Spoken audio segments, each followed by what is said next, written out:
teman-teman, perkenalkan nama saya Mitsaki Citra Irda, dan di video kali ini saya akan menjelaskan tentang tinjauan biopsikologi pada kasus disleksia anak yang dilahirkan oleh ibu yang mengalami stres psikis berat.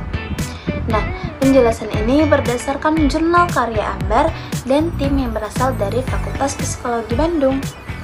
Nah, teman-teman tahu nggak? Stres itu sendiri mengakibatkan banyak perubahan pada sistem tubuh yang dapat mempengaruhi kesehatan kita loh.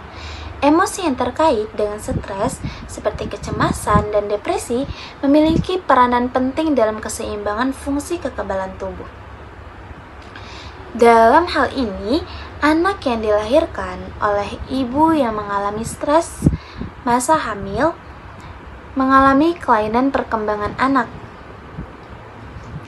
yaitu disleksia. Disleksia itu sendiri adalah kondisi di mana anak sulit dalam menguasai 4 kemahiran, yaitu membaca, menulis, mengeja, dan mengira. Hambatan pada kemampuan berbicaranya itu seperti gagap, kesulitan dalam menyampaikan ide, sulit mengeja, dan sulit dalam berkonsentrasi sehingga lambat dalam menangkap pelajaran. Nah, apa aja sih faktor dari timbulnya disleksia pada anak? Terdapat 2 faktor nih teman-teman yang berperan penting menimbulkan disleksia pada anak, yaitu pertama ada faktor genetik dan faktor biologis.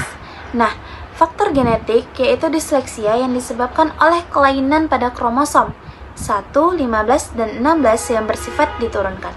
Sedangkan faktor biologis yaitu yang bisa menimbulkan disleksia karena kelahiran prematur, kekurangan oksigen semasa lahir, komplikasi semasa kelahiran, dan kerusakan pada otak semasa proses kelahirannya.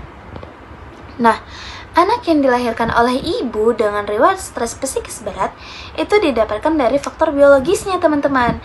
Nah, ketika anak mengalami kerusakan otak pada proses kelahirannya, jadi gimana sih tinjauan biopsikologi pada terjadinya disleksia anak yang dilahirkan oleh ibu dengan riwayat stres psikis berat?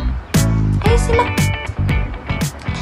Nah teman-teman, depresi dan stres yang dialami oleh ibu hamil itu dimungkinkan karena peristiwa kehidupan yang begitu berat atau ringan berhubungan dengan munculnya gangguan fungsi ketahanan tubuh. Dampak dari penurunan fungsi kekebalan tubuh itu mengacu pada gejala fisik atau penyakit yang muncul karena hubungan yang saling mempengaruhi antara proses psikososial dan fisiologisnya. Nah, terjadinya hambatan kemampuan berbicara anak seperti disleksia yang dilahirkan oleh ibu yang mengalami stres psikis berat waktu hamil dalam tinjauan biopsikologi itu ketika ibu hamil mengalami stres atau cemas yang berlebihan. Tubuhnya akan melepaskan hormon CRH atau corticotropin releasing hormone ke dalam darah kita. Nah, hormon ini itu diproduksi oleh hipotalamus di dalam otak kita. Kemudian, CRH memicu kelenjar hipofisis bagian depan untuk mengeluarkan hormon lain, yaitu adrenocorticotropic hormone, yaitu biasa disebut ACTH.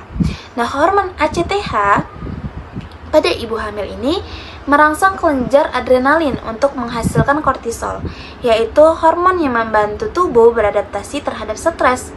Hormon stres seperti kortisol dan adrenalin yang berlebihan atau dalam kadar yang tinggi biasa menembus plasenta dan mempengaruhi otak janin yang sedang berkembang, terutama bagian otak yang berperan dalam kemampuan berbahasa, memori, dan perhatian.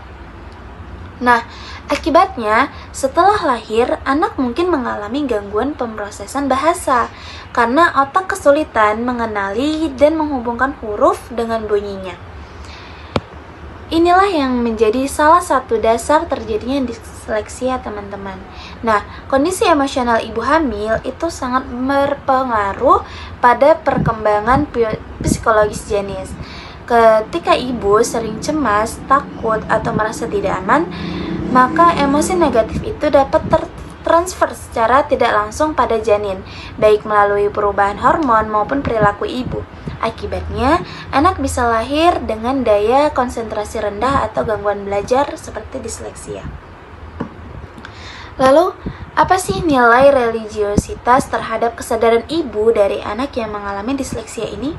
Nah, teman-teman, dalam Islam, ibu hamil itu dianjurkan untuk menjaga ketenangan hati, memperbanyak zikir, doa, dan membaca Al-Quran. Al-Quran mengajarkan bahwa setiap kondisi batin itu mempengaruhi kondisi fisik. Nah, Allah berfirman dalam Quran Surah Ar-Ra'd, "Ingatlah, hanya dengan mengingat Allah hati menjadi tenang." Nah, ketenangan ibu yang banyak berzikir dan berserah diri kepada Allah itu dapat menurunkan stres, menormalkan kadar hormon, dan membantu perkembangan otak janin berjalan lebih sehat. Oke teman-teman, segitu aja penjelasan dari gender psikologi pada anak disleksia yang dilahirkan oleh ibu dengan riwayat stres psikis berat. Terima kasih sudah menonton video ini.